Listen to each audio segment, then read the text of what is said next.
बिस्मिल्लाहिर्रहमानिर्रहीम। अस्सलाम वालेकुम नाज़रीन, नाइट एडिशन के साथ मैं हूँ सरवत वलीम। नाज़रीन, वज़ीर आला खैबर पख्तूनख्वा सुहेल आफरीदी जब से मनसूबे इक़्तिदार पर हैं, मुसलसल विफाक के रेडार पर हैं। पहले वज़ीर आला के इंतखाब की गूंज थी और अब उनके मुमकिना एहतसाब की गूंज है, क्योंकि हुकूमत सुहेल आफरीदी की 9 मई के एहतजाज की एक मुबैना वीडियो मंजर आम पर लेकर आई है। ये वीडियो सियासी मंजरनामे पर पेश करने वाले वज़ीर आज़म के कोऑर्डिनेटर इख्तियार वली खान कहते हैं कि उनके पास 1-2 वीडियोस और भी मौजूद हैं, यानी कि खैबर पख्तूनख्वा के कप्तान के इम्तिहान अभी और भी हैं। मुतनाज़ वीडियो एक ऐसे वक्त में मंजर आम पर लाना जब सुहेल आफरीदी का मौक़िफ़ हो मुसलसल जारहाना। आया ये कोई तंबीह है या कोई बहाना जो हुकूमत ने ताक लिया है फिर से निशाना? अब बात चूंकि वज़ीर आला सुहेल आफरीदी के रवैये से उनके सियासी किरदार और इक़्तिदार पर आ रही है, तो ऐसे मौके पर पाकिस्तान तहरीक इंसाफ क्या वजाहत और सफाई देने जा रही है? दूसरी तरफ मुजव्वज़ा तौर पर 27वीं आईनी तरमीम भी आ रही है। अब सवाल यह है कि अपोजिशन इस मरहले पर क्या एक्शन लेने जा रही है? अब एहतजाजी तहरीक का भी फिलहाल कोई इम्कान नजर नहीं आ रहा, क्योंकि असद कैसर की बकौल नवंबर में किसी एहतजाजी तहरीक की कोई तजवीज़ नहीं और खान साहब ने तहरीक की जिम्मेदारी महमूद अचकज़ई को सौंप रखी है, जिनकी बतौर अपोजिशन लीडर नामजदगी नामालूम वजूहात ने अब तक रोक रखी है।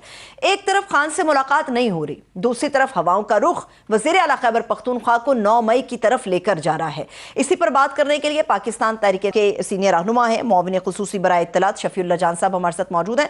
हम उनको वेलकम करेंगे। बहुत शुक्रिया। सबसे पहले तो शफीउल्लाह जान साहब, आज आपने अपने शेड्यूल में हमारे लिए वक्त निकाला, बड़ी नवाजिश है आपकी। आज आप लोगों ने एक बड़ी अहम प्रेस कॉन्फ्रेंस की, आपने और मीना खान आफरीदी साहब ने। एक मुख्तसर प्रेस कॉन्फ्रेंस मगर निहायती जामी थी।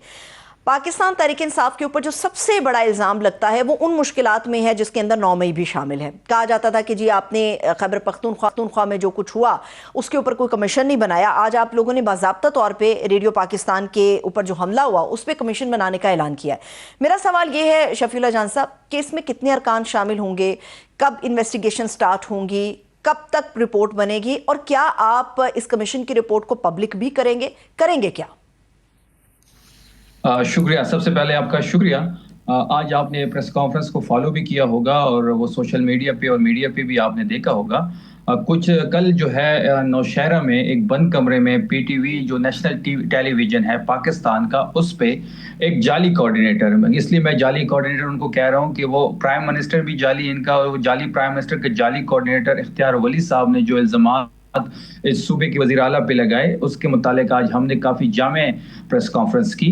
उन्होंने तोड़ मरोड़ के हकायक को पेश किया, उन्होंने झूठ का सहारा लिया, उन्होंने एक झूठा पलंदा उनके खिलाफ पेश किया।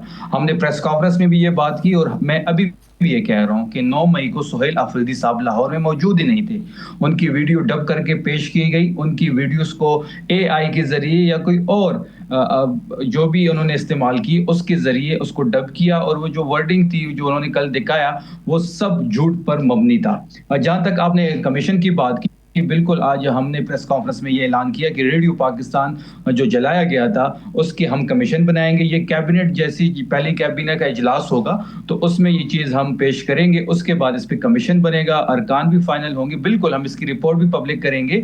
हम चाहते हैं कि जो CCTV फुटेज है रेडियो पाकिस्तान की वो हमें दी जाए और जो उसमें मुलविस है बिल्कुल उसके खिलाफ कार्रवाई होगी। और हमारे यही डिमांड 9 मई के हवाले से भी है कि लाहौर में जो भी हुआ वो आप CC फुटेज जो है वो ले आए, जो उसमें मुलविस है बिल्कुल उसको सजा दे। अब जिसने CCTV फुटेज चुराई है फिर 9 मई तो उसने किया है। 9 मई का मैं अक्सर एक बात करता हूँ कि 9 मई से तहरीक इंसाफ ने कुछ हासिल नहीं किया।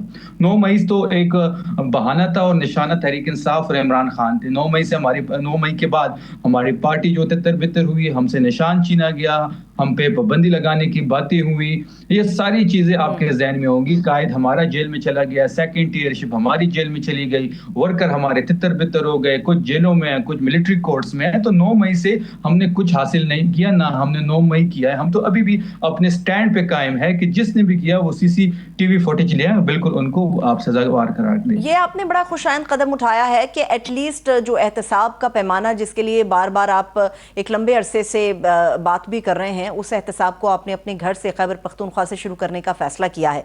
लेकिन जहाँ तक आपने इख्तियार वली खान साहब की बात की है शफीउल्लाह जान साहब, उसमें आपने प्रेस कॉन्फ्रेंस में कहा है कि ये फेक वीडियोज़ हैं और शायद AI की भी बात आपने की, लेकिन आपने कहा कि भरपूर जवाब दिया जाएगा।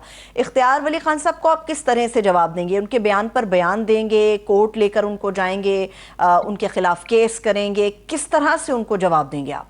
देखिए, पहली बात कि इख्तियार वली साहब जो हैं वो KPK के एक सियासी बोने हैं। इख्तियार वली साहब की कोई सियासी साख नहीं है। इन्होंने, मैंने प्रेस कॉन्फ्रेंस में भी बात की, इन्होंने 2024 में जो PK88 से इलेक्शन लड़ा वहां पे इन्होंने 5000 वोट लिए और ये चौथे नंबर पे। इसी तरह इन्होंने नेशनल असेंबली का जो इलेक्शन कॉन्टेस्ट किया NA33 से, वहां इन्होंने 21000 वोट लिया और वहां भी ये चौथे नंबर पे आए, जबकि वहां पे हमारे ISF के नौजवान शाह अहद हैं, उन्होंने 93,000 वोट लिए, जहां कहां 93,000 और कहां 21,000। तो ये डिफरेंस और ये चीजें आप सबके दिमाग में होनी चाहिए। उनकी इतनी हैसियत नहीं है जितने वो बढ़ के मार रहे हैं, जितने बिलो द बेल्ट वो बातें कर रहे हैं। जब परवेज खटक साहब जो है वो मुस्लिम लीग में प्राइम मिनिस्टर ने उनको अपने कैबिनेट में लिया, तो उधर से उन्होंने ववेला शुरू किया, ववेला मचाया और उसी मद में इनको एक कोऑर्डिनेटर, जाली कोऑर्डिनेटर बनाया गया। तो इख्तियार वली साहब जी एक सियासी बोने हैं, खैबर पख्तूनख्वा की इतनी हैसियत नहीं है। हाँ, हम बात कर रहे हैं, हम पीका एक्ट भी देख रहे हैं, हम अपने कानूनी रास्ते भी देख रहे हैं, हम कानूनी टीम से मशवरे भी कर रहे हैं, हम इनको अदालत लेके जाएंगे। ठीक है, अभी अदालत की बात की। जो दूसरी बड़ी खबर पाकिस्तान तहरीक इंसाफ से मुतालिक आज हमारे सामने आई वो ये थी कि पाकिस्तान तहरीक इंसाफ ने ये फैसला किया कि जो पंजाब का लोकल गवर्नमेंट बिल 2025 है उसको लाहौर हाई कोर्ट में चैलेंज किया जाएगा और गालिबन शायद अगर मैं दुरुस्त हूं तो ये दरख्वास्त दायर भी कर दी गई है।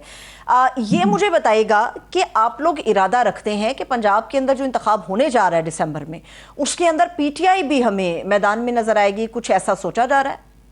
ये बड़ा अच्छा क्वेश्चन किया, मैं काफी अरसे से इस पे कमेंट करना चाह रहा था। देखिए, इनकी ये परफॉर्मेंस जब इतनी अच्छी है तो ये गैर जुमाती क्यों करवा रहे हैं? ये करवाए ना जरा जुमाती इलेक्शन, उसमें तहरीक इंसाफ को चलो हमारा निशान ही नहीं है, हम अपने हिमायत याफ्ता लोग खड़े करेंगे। सबसे पहली बात हमें जो है वो हम इस बात पे स्टिक है कि जी गैर जुमाती इलेक्शन नहीं होनी चाहिए। देखो, हमारा तो जुमात का आपको पता है कि इस वक्त केसेस चल रहे हैं, निशान हमारे पास नहीं है, पार्टी का कायद हमारा अंदर है, लीडरशिप हमारी अंदर है। हम फिर भी ये डिमांड कर रहे हैं कि पंजाब में जो ये लोकल गवर्नमेंट के इलेक्शन होने जा रहे हैं उसको जुमाती बेसिस पे करें, ताकि पता लग जाए, दूध का दूध और पानी का पानी हो जाए, कौन कितना मकबूल है, कौन किसने कितना। शफीउल्लाह जान साहब, आप लोगों ने तो बगैर आपने निशान के और बिल्कुल ही हवाई तौर पे, अगर हम कहें किसी के पास कोई निशान, किसी के पास कोई निशान, फिर भी वोटर को आप लोगों ने मुतहर्रिक कर दिया और बड़ी तादाद में वोट आप लोगों के हिस्से में भी आया। अगर गैर जमाती बुनियाद पे भी हो रहा है तो क्या पाकिस्तान तहरीक इंसाफ, आपको लगता है अगर कंटेस्ट करेगी, इसमें शामिल होगी, तो उसको वोट नहीं मिलेगा? अब आप लोगों को ये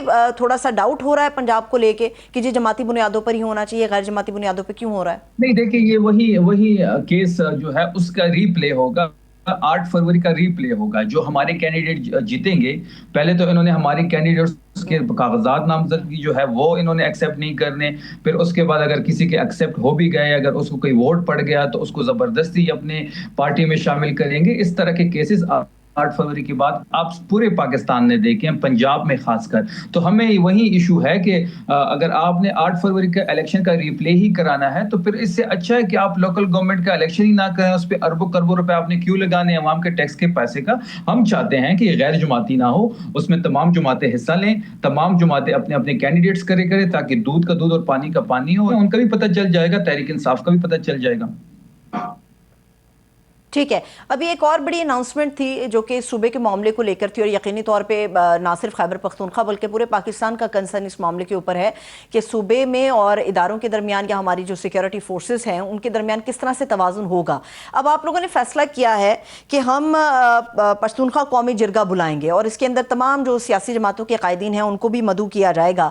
लेकिन सवाल यह कि शफीउल्लाह जान साहब, सियासी जो जमातें हैं खैबर पख्तूनख्वा के अंदर वो तो आज भी PTI के नुक्ता नज़र के साथ हैं कि ऑपरेशन अगर होगा तो किन बुनियादों पर होगा। लेकिन सवाल ये है कि जो मुतफ़िक़ा फैसला आप लोग मुकम्मल तौर पे कर लेंगे, क्या इदारों को इससे आगाह करेंगे या उनको भी ऑन बोर्ड लेंगे? करेंगे क्या? सिर्फ एक जिरगा बुलाना काफी है या फिर जो हमारे इदारे हैं उनको भी प्लेटफॉर्म पर लेकर आना जरूरी है? देखिए, इस वक्त खैबर पख्तूनख्वा को जो सबसे बड़ा चैलेंज दरपेश है वो अमन और अमान की सूरत हाल है। 2018 में जब तहरीक इंसाफ की गवर्नमेंट सेंटर में आई, इमरान खान जब इस मुल्क की वजीर आजम बने, तब जो उनके 3 साल थे, 3.5 साल, वो सबसे ज्यादा अमन अमान वाली सूरत हाल थी KPK में। ना कोई ड्रोन हमला था, ना कोई दहशत गर्दी थी, ना कोई टारगेट किलिंग थी। तो इसके बाद जब हमारी गवर्नमेंट जाती है तो एक दफा फिर इस सूबे को दहशत गर्दी की आग में धकेला जाता है। अब जो हम कर रहे हैं, हमने एक पार्लिमानी मीटिंग जो है, सॉरी, एक कमेटी बना ली है सिक्योरिटी के हवाले से, 35 रुकनी, जो स्पीकर खैबर पख्तूनख्वा उसको हेड कर रहे हैं। उसमें ये तमाम अपोजिशन की जमातें, उनकी पार्लिमानी लीडर्स भी मौजूद है, अपोजिशन लीडर भी मौजूद है उसमें। अब हम इसके बाद हम APC बुलाने जा रहे हैं।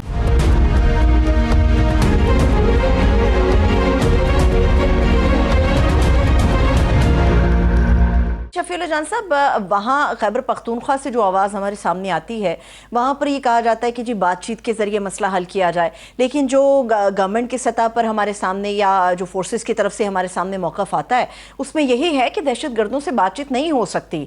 तो ये फिर किस तरह से आप लोग मामला आपस में रिजॉल्व करेंगे? ये ऊँट तो किसी करवट बैठने को तैयार ही नहीं है।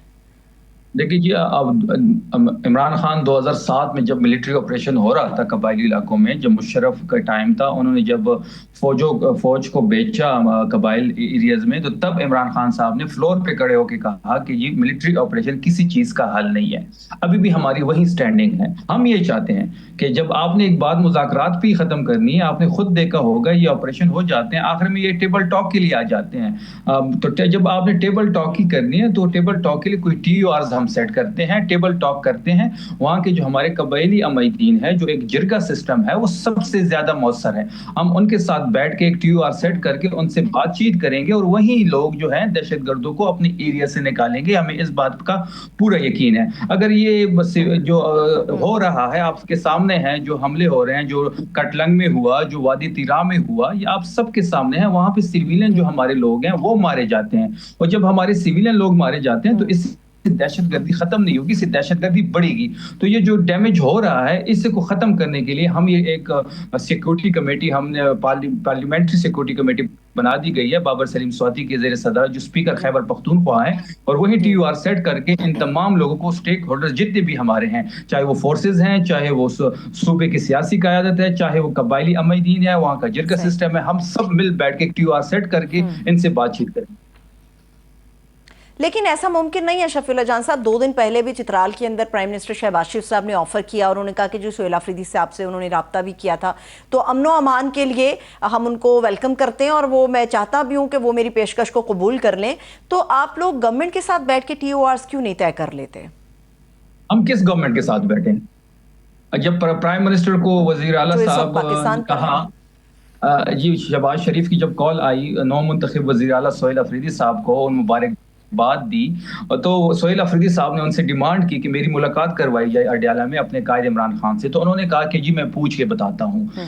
मतलब एक प्राइम मिनिस्टर वो आपकी एक मुलाकात नहीं करवा सकता, वो कहता है कि जी मैं पूछ के बताऊंगा। अब किससे पूछना है, कब पूछना है, पूछ के क्या जवाब देना है, हम उसके मुंतज़िर हैं। अभी तक हमें कोई जवाब नहीं मिला, तो हम उसके साथ कैसे चले जिसके पास इख्तियार ही नहीं है?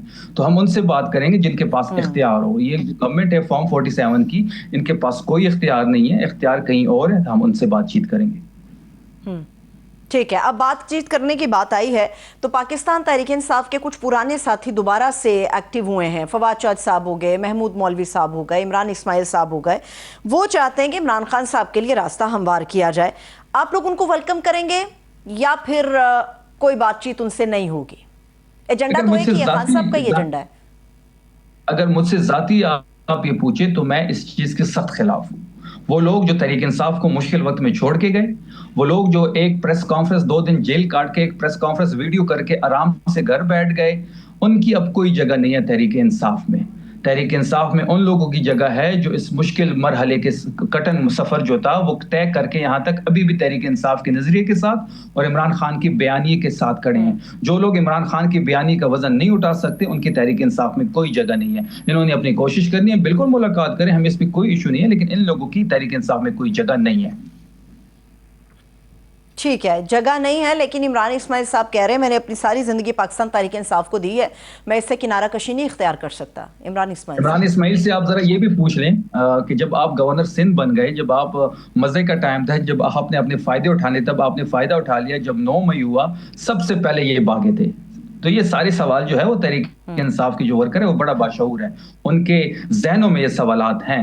अगर इस तरह की कोई भी बंदा होगा, जैसे इमरान इस्माइल के साथ हमारे काफी सारे लोग जो थे वो तहरीक इंसाफ छोड़ के एक एक करते गए और तहरीक इंसाफ छोड़ते गए। मुश्किल वक्त में जो तहरीक इंसाफ छोड़ के गया, मुश्किल वक्त में जो इमरान खान को छोड़ के मुश्किल हालात में वो किनारा कशी इख्तियार कर ली, वो अपने बेडरूम में पड़ा रहा और वर्कर जो है वो जेलें काटता रहा, हम जैसे लोग जेलें काटते रहे।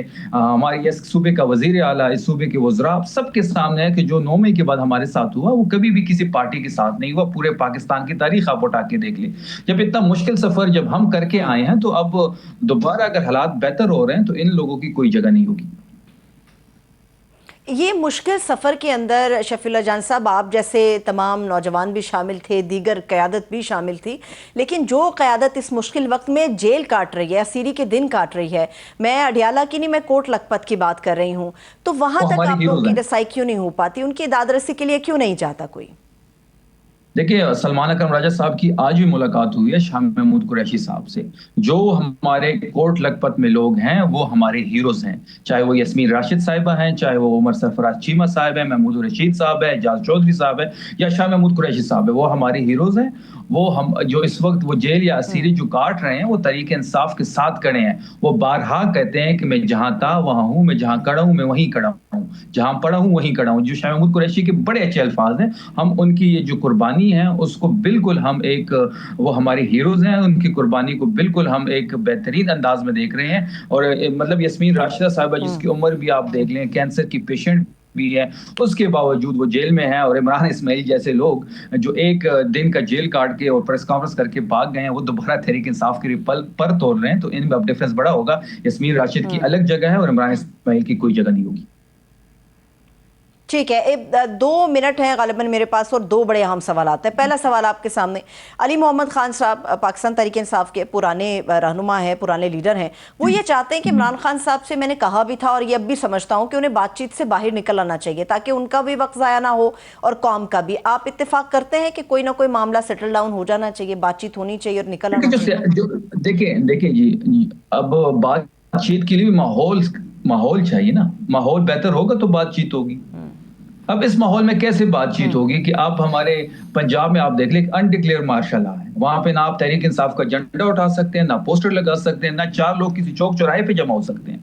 तो अब बातचीत के लिए भी इत्तेमाद की जरूरत है, बातचीत के लिए माहौल की जरूरत है। जब इत्तेमाद हमारा बढ़ेगा, जब माहौल बनेगा, तो बिल्कुल हम सियासी लोग हो गए, हम बातचीत करके, सियासी लोग बातचीत के जरिए एक हल ढूंढते हैं। तो हमने तो इस बात से इनकार कभी नहीं किया, लेकिन जो रवैया तहरीक इंसाफ के साथ रियासत कर रही है, ये जो है, इस रवैये के साथ बातचीत मुझे मुमकिन नजर नहीं आती। इमरान खान हमारे लीडर हैं, वो चट्टान की तरह खड़े हैं जेल में। पाकिस्तान की तारीख में इतनी बहादुरी से इमरान खान साहब ने और मुशर्रफ बीबी ने जिस बहादुरी से वो जेल काट रहे हैं, वो आप सबके सामने हैं। और जो भी फैसला होगा वो इमरान खान साहब खुद करेंगे। बिल्कुल। एक आखिरी सवाल ये है, आप भी ये बात बड़ी अच्छी तरह से जानते हैं कि उस तरह से पाकिस्तान तहरीक इंसाफ को कवरेज नहीं मिल रही इलेक्ट्रॉनिक मीडिया पे जिस तरह से होनी चाहिए थी।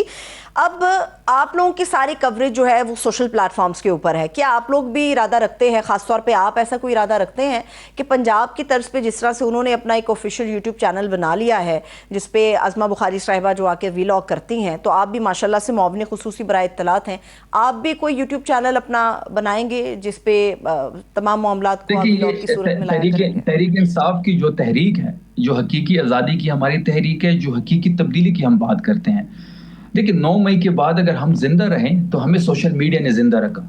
हमें तो मीडिया ने ब्लैकआउट कर दिया था। इमरान खान साहब का नाम लेना मीडिया पे अलाउड नहीं था, उनकी तस्वीर अभी भी दिखानी जो है वो मीडिया पे बैन है। तो हमें तो अगर जिंदा रखा तो सोशल मीडिया ने जिंदा रखा। बिल्कुल हम सोशल मीडिया के प्लेटफॉर्म यूज करेंगे, लोगों की रसाई तक जो भी प्लेटफॉर्म अवेलेबल होगा हम इसको यूज करेंगे।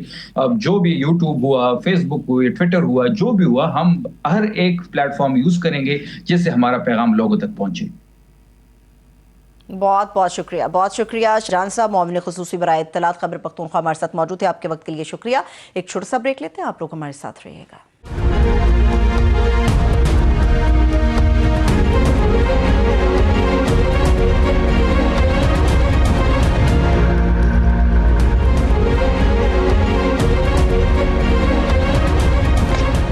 मरतबा फिर से खुशामदीद कहेंगे। पीटीआई ने भी अजब नशेबो फराज देखे हैं। कभी एक ही सफ में महमूदो अयाज देखे और फिर वही लोग नासाज हालात में महवे परवाज देखे हैं। बात है तहरीक इंसाफ को खैरबाद कहने वाले पुराने खिलाड़ियों के मुमकिना कमबैक की। मुमकिना इसलिए कि उन्हें नई क़यादत की शदीद मुज़ाहमत और मुखालिफत का भी सामना है। पार्टी छोड़कर जाने और वापस आने वालों की लंबी कतार के आगे खड़े पहरेदार यही कर रहे हैं कि तकरार उनका मिशन और एजेंडा है कुछ और पुरानी क़यादत कहती है कि आगे दौड़ पीछे छोड़। ताहम वापसी का दारोमदार तो अब राह हमवार होने पर है। एक हकीकत यह भी है कि रिटर्न ऑफ ऑल के सवाल की बॉल इमरान खान के कोर्ट के अंदर है। साबिक पाकिस्तान तहरीक इंसाफ के रहनुमाओं फवाद चौधरी साहब, इमरान इस्माइल और महमूद मौलवी की लाहौर के अस्पताल में शाह महमूद कुरैशी से मुलाकात और उस पर एब्सोल्युटली नॉट के जवाब के बाद नाक़दीन का सवाल यह है कि आया इमरान खान की सियासत हो रही है या खान पर सियासत हो रही है, और पुराने लोग क्या वाकई खान को रिहा कराने आ रहे हैं या कोई नया स्टेज लगाने आ रहे हैं। सियासत में इख्तलाफात जमहूरियत का हुस्न गर्दाने जाते हैं, लेकिन जब ये इख्तलाफात संगीन इल्ज़ामात का रूप धार लें तो फूलों की सेज भी कांटों का स्टेज बनती है। पीटीआई की सूरत हाल फिलहाल तो ये है गैर यकीनी, क्योंकि एक दूसरे पर चल रही है शदीद नुक्ताचीनी। अब देखना यह है कि पीटीआई के अंदर इत्तेहाद के कितने हैं इम्कानात और कैसे बनेगी बात, और ख़ुद को कैसे बदलेगी तब्दीली का नारा लगाने वाली ये जमात। दूसरी तरफ बार काउंसिल्स के इंतखाबी मार्के की बात करें तो इस्लामाबाद हो या पंजाब, पाकिस्तान तहरीक इंसाफ का मुखालिफ इंडिपेंडेंट ग्रुप बाजी ले गया है। कानून के मैदान में भी इस नाकामी का जिम्मेदार कौन है? इन तमाम तर इश्यूज पर बात करने के लिए हमारे साथ सीनियर सियासतदान और साबिक वज़ीर फवाद चौधरी साहब मौजूद है। बहुत शुक्रिया फवाद चौधरी साहब आपके वक्त के लिए। चौधरी साहब, आपने गुज़श्ता रोज़ मुलाकात क्या कर ली? हर जगह पर यह पहली हेडलाइन के अंदर है कि आपकी मुलाकात हो गई। सियासतदानों से मिलेंगे तो यकीनी तौर पर सियासत की बात करेंगे, तो वो बात जो बता सकते हैं ज़रा बताइए कि कुरैशी साहब से बात क्या हुई आपकी? देखिए, जरूरत कोई ऐसी खुफिया बात नहीं है शाह महमूद कुरैशी साहब से। वो पहली बात तो ये है कि उनकी क़यादत के लिए हम पहले भी जाते रहे हैं, उनसे मुलाकात पहले भी हुई है। एजाज चौधरी साहब से भी मुलाकात हुई है। महमूद रशीद साहब को बुखार था 103 का, उनसे वैसे कम्युनिकेशन रहती है। मामला ये है कि ये जो एजेंडा है एंगेजमेंट का, ये तो सबसे पहले ये जो असीरान हैं जो लाहौर में, इन्होंने अपने खत के जरिए, आपको याद होगा, अडयाला में पहले ही पहुंचाया है और वो चाहते हैं कि ये एंगेजमेंट का तरीका कार अपनाया जाए। हम सिर्फ ये ऐड करने गए थे, महमूद मौलवी साहब, इमरान इस्माइल साहब और मैं, कि इसके लिए एक माहौल की जरूरत है, और जब तक वो माहौल नहीं होगा हम आगे नहीं बढ़ सकते। और माहौल के लिए जो इम्पोर्टेंट चीज़ है वो ये है कि ये जो हुकूमत है वो एक कदम आगे बढ़ाए और वो ये जो असीरान हैं इनको कानूनी जो इनका राइट बनता है बेल का वो दें, ताकि ये लोग और जो बाकी हमारे वर्कर्स हैं उनको कुछ रिलीफ मिले, और उस रिलीफ के नतीजे में जो तहरीक इंसाफ है उसके अंदर ये बात आए कि उन्होंने एंगेज करना है। अब अगर आप एंगेजमेंट नहीं करते और हुकूमत नहीं करती तो सिर्फ आगे का जरा 60-65 दिन का आप पैनलाइज करें ना, क्या होगा। पीटीआई को आप दीवार से लगा रहे हैं, उस दीवार से जब आप लगाते हैं तो उसके नतीजे में पीटीआई के पास सवाए इसके कि वो एहतजाज करे कोई और ऑप्शन नहीं रहती। वो क्या करेंगे? वो लॉन्ग मार्च करेंगे, वो नेशनल असेंबली से रिजाइन करेंगे, हुकूमत केपी में गवर्नर राज लगाएगी, वहां पे एक तमाशा खड़ा होगा, उसमें फिर जो है वो सख्तियां आएंगी, और उसके नतीजे में जो सियासी तलखी है वो कई गुना बढ़ जाएगी। हम ये चाहते हैं कि हुकूमत इस माहौल से पाकिस्तान को दो चार ना करे और उसके बजाय एक लीगल कोर्स इख्तियार किया जाए, इन लोगों को रिहा करें, ये लोग इमरान खान से जाके मिलें, और जो एंगेजमेंट की पॉलिसी है उसको एक चांस जो है वो दिया जाए। ये टोटल एफर्ट है जो हम डाल रहे हैं। ठीक है, लेकिन कुछ तो ऐसा खास हुआ है कि आपको चौधरी साहब ये कहने की ज़रूरत पेश आई कि 2 से 3 हफ्तों के अंदर आपको नताइज मिलना शुरू हो जाएंगे कि हमारी इस मुलाकात के बाद हम क्या कर रहे हैं या क्या होगा। तो ये नताइज पीटीआई के लिए मुस्बत होंगे या सिर्फ इमरान खान साहब के लिए मुस्बत होंगे?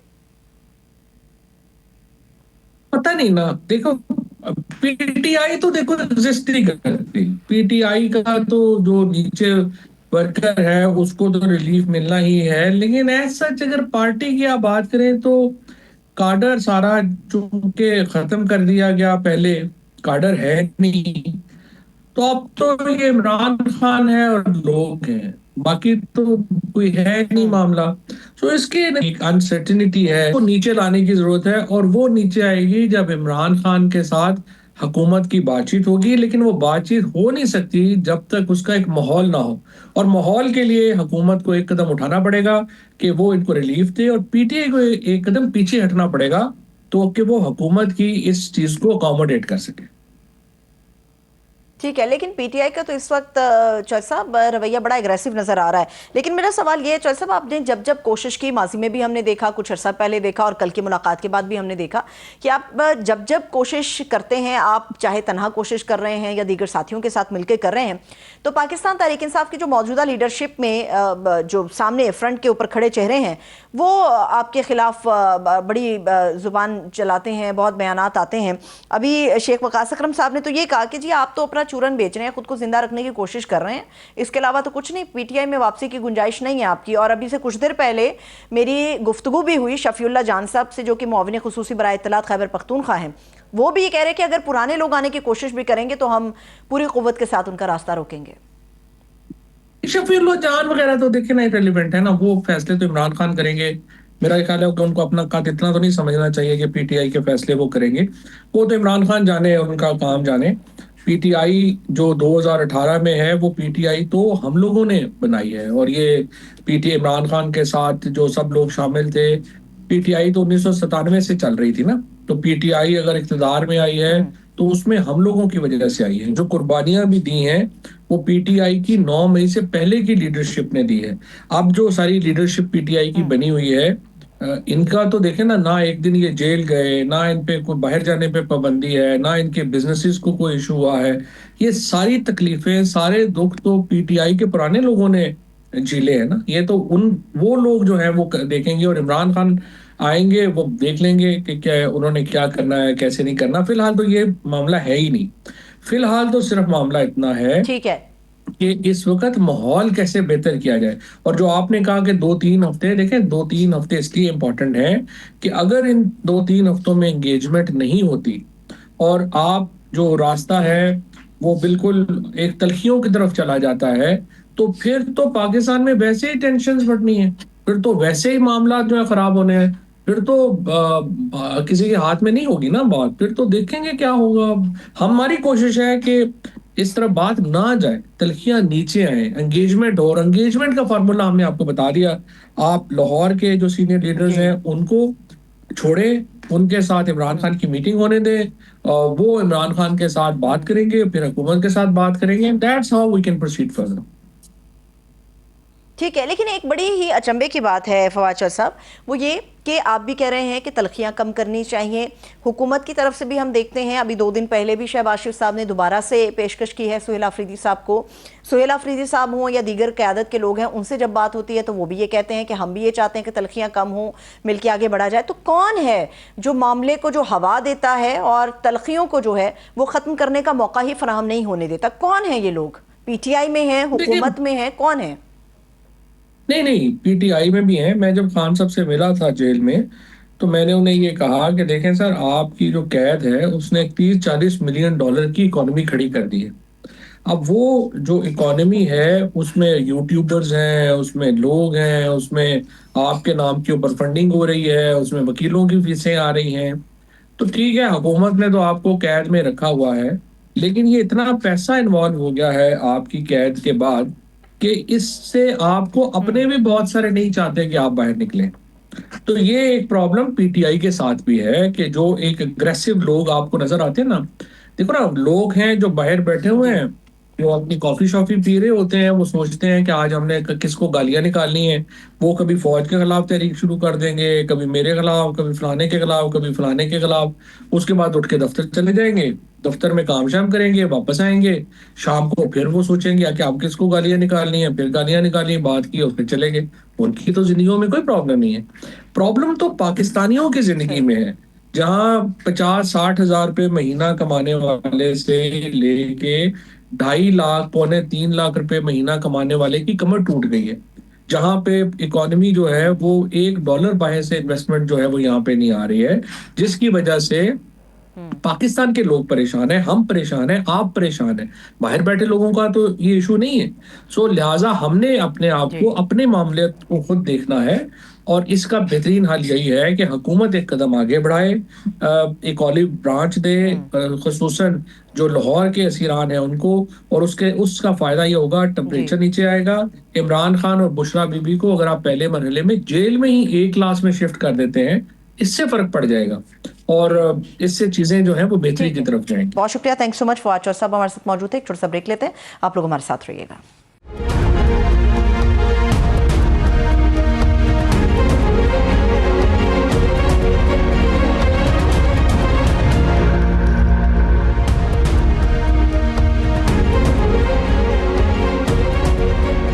ब्रेक के बाद एक मर्तबा फिर से खुशामदीद कहेंगे। कराची जिसे रोशनियों का शहर कहा जाता है, मगर अब इन रोशनियों के नीचे लगे जदीद कैमरों ने शहरियों की जिंदगियों पर एक नया साया डाल रखा है। ई चालान सिस्टम जो ट्रैफिक नज़्म ज़ब्त के लिए मुतारिफ कराया गया है, अब एक नई बहस का मरकज बन चुका है। सिर्फ 6 दिनों में 25,000 से ज्यादा ई चालान और करोड़ों रुपए के जुर्माने होने के बाद यह फैसला करना मुश्किल हो चुका है कि कराची के ड्राइवर इतने ज्यादा लापरवाह हैं या फिर निज़ाम ही कुछ ज्यादा सख्त बना दिया गया है। शहरियों का मानना है कि ट्रैफिक रवैयों में बेहतरी के लिए निज़ाम तो अच्छा है, मगर महंगाई के मारे अवाम पर जुर्मानों का बोझ गैर मुनसिफाना है। एक ही जुर्म की सजा अगर लाहौर में 200 रुपए है, इस्लामाबाद में 1000, तो कराची में 5000 क्यों है? क्या कराची वालों के लिए कोई अलग कानून है? सोशल मीडिया सार्फिन अब सवाल उठा रहे हैं कि कराची की सड़कें मोइनजोदड़ो जैसी, मगर जुर्माने दुबई जैसे किए जा रहे हैं। एक तनकीद यह भी है कि ई चालान सिस्टम कहने को तो फेसलेस है, मगर जो चालान मौसूल हो रहे हैं उनमें शहरियों के चेहरे बिल्कुल वाजे नजर आ रहे हैं।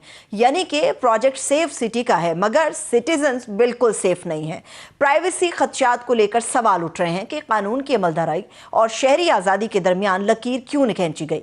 सिर्फ यही नहीं, ई चालान का मामला अदालत भी पहुंचा है। सिंध हाई कोर्ट में दायर दरखास्तों में कहा गया कि ई चालान सिस्टम को इस वक्त तक मुअत्तल किया जाए जब तक हुकूमत अदालत को मुतमईन नहीं कर लेती कि ये निज़ाम कानूनी तकाजे पूरे कर रहा है।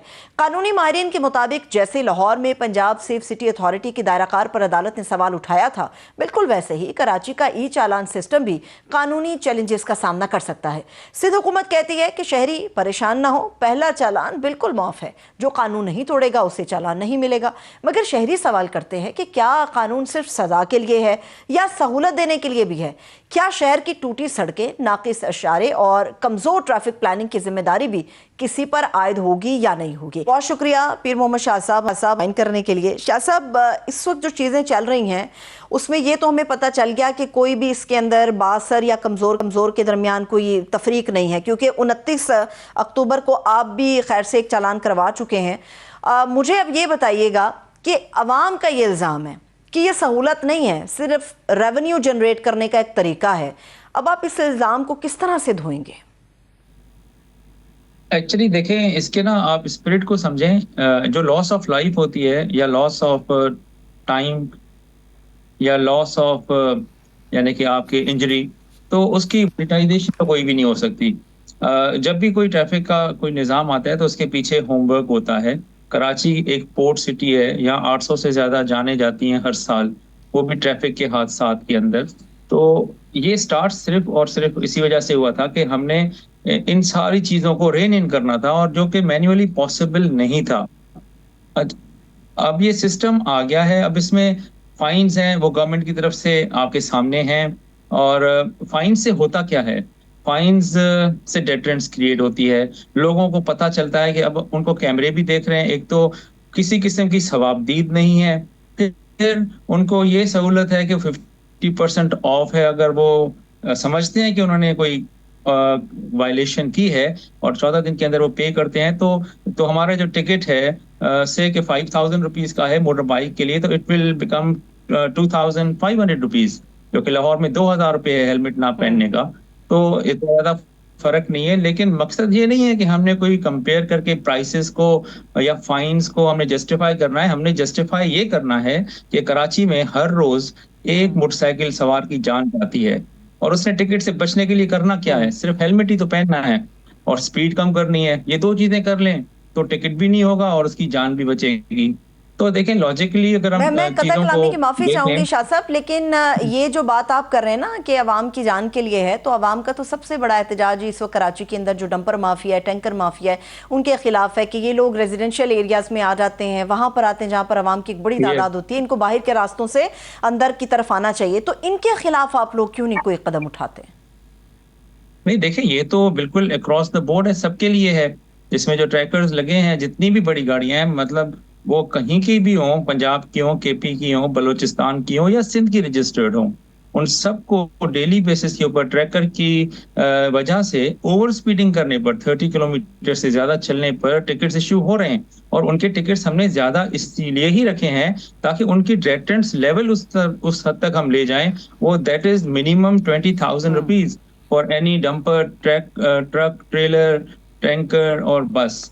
तो देखें, डेटरेंट्स हर लेवल पे क्रिएट करनी है हमने, और किसी भी लॉ का जो मकसद होता है वो सिर्फ और सिर्फ डेटरेंट्स क्रिएट करना होता है, ना कि एक्चुअली उसको मोनेटाइज करना होता है पैसों को। ठीक है, लेकिन पीर मोहम्मद शाह साहब, जो लॉ का मकसद है वो ये भी तो है ना कि अवाम को ये एतमाद दिलाया जाए, यकीन दिलाया जाए कि जो कुछ भी कानून आप कर रहा है वो आप लोगों की हिफाजत को मद्देनजर रखते हुए कर रहा है। लेकिन लोगों में इस वक्त एतमाद का फुकदान है और खौफ ज्यादा बढ़ गया है इस ई चालान और इसके भारी भरकम जुर्मानों की वजह से। एक्चुअली देखिए ना, ये खौफ क्या देता है आपको? आपको एक रिस्पॉन्सिबल सिटीजन बनाता है। आप उससे खौफ से अल्टीमेटली अपने आप को ठीक कर रहे हैं। आपके रिस्पॉन्सिबल बिहेवियर से दूसरे जो है वो रोड्स के ऊपर कम्यूटर सेफ हैं, और फिर एक अकाउंटेबिलिटी आपको इंश्योर कराती है क्रॉस द बोर्ड कि आप कोई भी हो, बाइक राइडर हो या मर्सिडीज को ड्राइव करने वाले हो, आप किसी से यानी कि सवाबदी से बच नहीं सकते।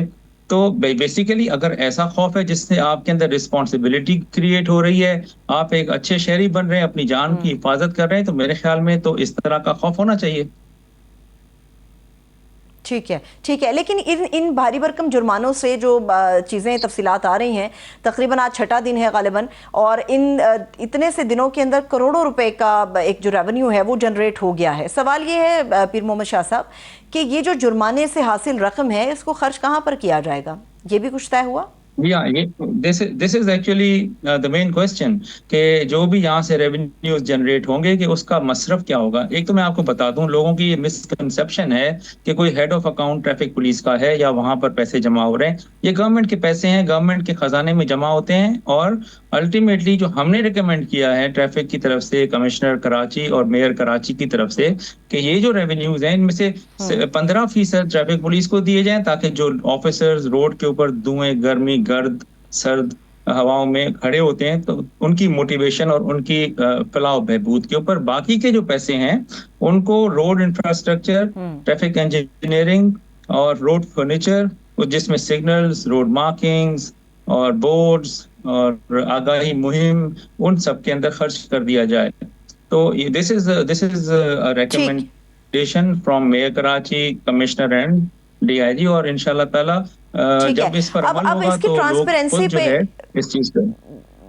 बिल्कुल, मुझे ये बताइएगा पीर मोहम्मद शाह साहब, इसकी ट्रांसपेरेंसी के ऊपर अगर हम बात कर लेते हैं तो क्या जिस शख्स का भी चालान हो रहा है उसको आप इतना मौका देते हैं कि वो तस्दीक कर सके कि जिस व्हीकल का ई चालान हुआ वो दर हकीकत उन्हीं की थी और जो चालान हुआ दुरुस्त हुआ? कोई वीडियो सबूत वगैरह उनको देते हैं अगर वो आपके ऑफिस में आकर चेक करना चाहते हैं? इतनी लेवरेज देते हैं आप उन लोगों को? जी हाँ, हमने ना कराची के अंदर बिल्कुल एक्सक्लूसिव सहूलत सेंटर सिर्फ और सिर्फ ट्रैफिक वायलेशन को चैलेंज करने वालों के लिए बनाए हैं। दे कैन वॉक इन, बड़ा अच्छा कॉर्पोरेट माहौल है, एयर कंडीशंस हैं, लड़के जो ऑफिसर्स हैं वो सारे पढ़े लिखे हैं, जिनकी बैचलर्स हुई है साइंस के अंदर, कंप्यूटर सिस्टम्स के अंदर, और वो सारे वहां पर वो उनको अटेंड करते हैं। और अल्टीमेटली अगर कोई समझे कि वो नहीं था उधर तो उनको वीडियो दिखाई जाती है, क्योंकि वीडियो तो टिकट के ऊपर नहीं आती लेकिन वो हमारे रिकॉर्ड में होती है। अगर कोई बंदा समझता है कि उसको ये टिकट सही इशू नहीं हुआ, they can walk in any of the 11 सहूलत सेंटर्स। वहां पर उनकी जो भी गिला होगा वो उनको एड्रेस किया जाएगा, और अगर वो ठीक होंगे तो टिकट ठीक है। एक आखिरी सवाल आपसे करूंगी, बिल्कुल बिल्कुल, आपका मौक़िफ़ आ गया। डीआईजी साहब, एक आखिरी सवाल आपसे करूंगी, फिर इजाज़त चाहूँगी। सवाल ये है कि लोगों की तरफ से ये भी चीज़ आ रही है, हालांकि ये कानून तो अवाम के हिफाजत के लिए है, लेकिन मसला ये आ रहा है, वो ये कहते हैं कि हमारी जो प्राइवेसी है वो कॉम्प्रोमाइज़ हो रही है। चेहरे उसके अंदर आते हैं और तमाम मालूमात उसके अंदर आती हैं, जो चीज़ें रिकॉर्ड पर नादरा के पास होनी चाहिए वो इस तरह से पब्लिकली आती हैं, तो उससे प्राइवेसी उनकी कॉम्प्रोमाइज़ हो रही है। तो इस बात को कैसे आप यकीनी बनाएंगे कि लोगों की प्राइवेसी भी कॉम्प्रोमाइज़ ना हो और कानून का एहतराम भी उनके दिलों में डाला जा सके? एक्चुअली जो पिक्चर बहुत ज्यादा वायरल हुई है, बल्कि 2 पिक्चर्स अभी तक हमारे रिकॉर्ड में वो नहीं है। कोई भी टिकट हमारे तरफ से पाबंद, हम बिल्कुल यानी कि पाबंद है लॉ के, प्राइवेसी के, कि किसी की कोई वीडियो कोई पिक्चर लीक ना हो, ना मीडिया में आए। तो अब ये जो 2 पिक्चर्स आई हैं उसके ऊपर इंक्वायरी मैंने अपने तौर पे की है, लेकिन हमारे इंस्पेक्टर जनरल पुलिस ने उसको अलग से अलग डिपार्टमेंट को दिया है ताकि पता चल सके कि आया ये वाकई हमारे सिस्टम से आई हैं या कोई और है जो उसको सैबोटाज करना चाह रहा है। वो भी मंडे ट्यूसडे तक पता लग जाएगा। लेकिन हैविंग सेड दैट, आपने बिल्कुल सही कहा, राइट्स होते हैं सबके, सबकी प्राइवेसी होती है। We have to make sure that it is protected at all time, at all cost. बहुत बहुत शुक्रिया, थैंक यू सो मच पीर साहब, डीआईजी ट्रैफिक पुलिस कराची हमारे साथ मौजूद थे। आपके वक्त के लिए शुक्रिया। इसके साथ ही मुझे इजाज़त दीजिए, अपना बहुत सा ख्याल रखिए, खुदा हाफिज़।